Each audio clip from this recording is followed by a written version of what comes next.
Mr. Stephen Sherman's career led him to serve as Director of Document Services under DLA Information Operations. His efforts brought about enormous savings through transformation and efficiency, and he developed strategies and technologies that reduced infrastructure, accelerated access to critical information, and created shared services to benefit all DoD components. Under his leadership, more than 1 billion annual hard copies were eliminated, and the organization realized more than $500 million in savings to the Department of Defense. We'll now welcome Ms. Karen Runstrom, Deputy Director of DLA Information Operations, to discuss why she nominated Mr. Sherman for this honor. Steve Sherman is very deserving of being inducted into the DLA Hall of Fame. He served an incredible 39 years with the Department of Defense's printing programs, beginning his career in 1979 as a management intern and retiring as Director of DLA Document Services. Steve's accomplishments are many. There are 2 impressive accomplishments I would like to highlight.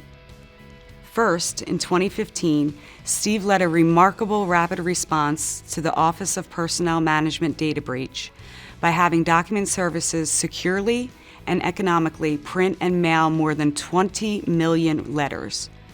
This important action provided vital notification to individuals whose identities were compromised by the breach. Second, Steve led an amazing transformation agenda.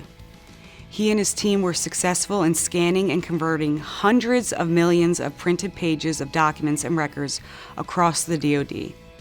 The conversion from paper documents to digital allows records to be searchable, saving organizations countless man-hours. This effort included 5 million pages of highly sensitive detainee records from Afghanistan, Iraq, and Guantanamo Bay. Over 5 million pages of documents for the Army Medical Department and School at Fort Sam Houston, and more than 2 million documents for the Naval Facilities Engineering Command Cadastral Modernization Program. What an extraordinary accomplishment. During Steve's tenure with DLA, he oversaw the effort to convert DoD operations from paper-based documents to electronic document management. Under his leadership, over 1 billion annual hard copies have been eliminated, resulting in significant cost savings, less energy consumption, and less negative environmental impact. Additionally, as an early adopter of electronic document management, Steve ensured that the DoD's printing programs were in lockstep with technological advancements in printing and document management. Steve, I want to congratulate you on your induction to the DLA Hall of Fame. Your dedication, your vision, and your leadership helped propel Document Services into the great organization it is today. Thank you for your federal service and congratulations.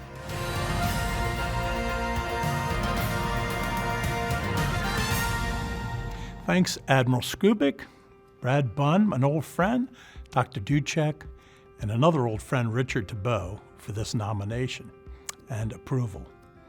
I also want to thank my family, my wife, Marcia, and my kids, Matt and Mary, without which I really could not have a successful career. And finally, Document Services, the organization that I worked for 38 years, 22 of those years as part of DLA. I am honored and humbled to be included with the Hall of Fame inductees this year. People of great character and commitment. People in the past such as May de Vincennes, Tony Paleo, Admiral Lippert, General Glisson, and including friends like Rick Mason, Deb Greger, Walter Thomas, Milt Lewis, and George Allen. As well as some of today's inductees such as Jim McClarty. I remembered throughout my career that we always stand on others' shoulders.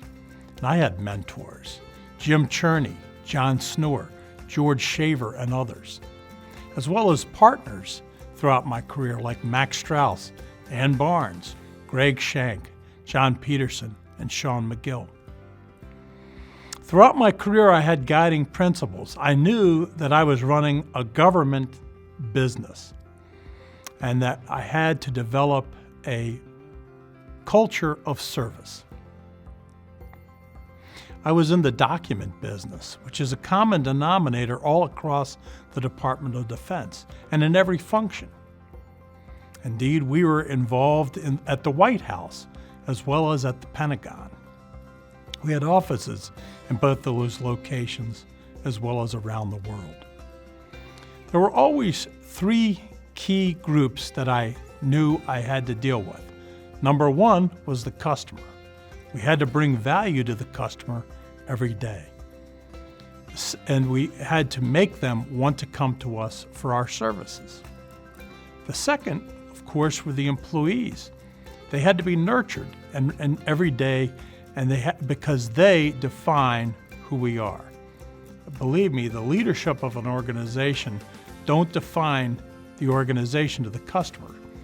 It's the employees across the counter and on the phone that are dealing with them every day. And the employees have to deliver our services every day. And finally, our DLA partners. DLA is a matrix organization. And so folks in J1, J6, J8, we were dependent on them to be successful. They were partners with us in our success. In business and in life, most people are in the stands. Few people are in the arena actually struggling and fighting and trying to move forward.